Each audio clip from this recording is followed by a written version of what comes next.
Bienvenue sur notre site internet Fundiboula. Je suis Charles Imbert, voici. Tessa Beccaria. Et à ma droite, Victor Jardin.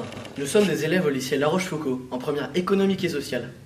Tout au long de notre étude, nous nous demanderons trop d'informations tue-t-elle l'information? nous répondrons à cette question en 3 grandes parties. Tout d'abord, nous nous demanderons si l'opinion publique est manipulée, par les médias par exemple. Puis nous nous pencherons sur le poids de l'information.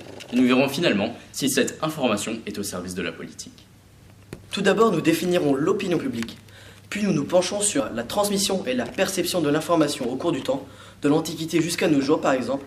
Ensuite, nous débattrons sur l'objectivité ou la subjectivité des médias, quel point de vue les journalistes doivent adopter, ce que préfère la population par exemple. Et enfin, nous présenterons les cookies et les algorithmes. Nous verrons comment ils essayent de nous renfermer dans ce vaste monde de l'information, en influençant nos recherches entre autres. Dans un second temps, nous analyserons les différents supports de l'information et la récente perte de crédibilité dans les médias, notamment due à l'affluence des fake news, phénomène que nous définirons.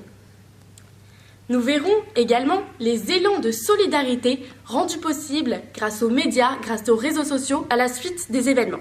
Et enfin, nous étudierons le journalisme de solution, une nouvelle forme de journalisme positif qui lutte contre le journalisme négatif. Nous appliquerons au cadre politique ce que nous avons vu dans les parties précédentes. Nous analyserons et décortiquerons les méthodes de communication entre un dirigeant et son peuple, avec notamment Donald Trump et Twitter, et les fake news qui englobent le tout. Nous verrons comment les médias parviennent à décrédibiliser ou au contraire à soutenir un candidat à la présidentielle. Et nous verrons comment l'information continue permet ou pas une certaine transparence entre les personnes publiques et leurs projets. Nous avons également réalisé un sondage et un micro-trottoir afin de mener notre propre enquête sur le sujet. N'hésitez pas à aller liker notre page Facebook sur laquelle nous avons partagé un certain nombre d'articles en lien avec notre sujet. Nous serons votre entonnoir qui analysera et décryptera toutes sortes d'informations. C'est pourquoi nous nous appelons Fundiboula, entonnoir en latin. Merci de nous suivre Dans notre projet.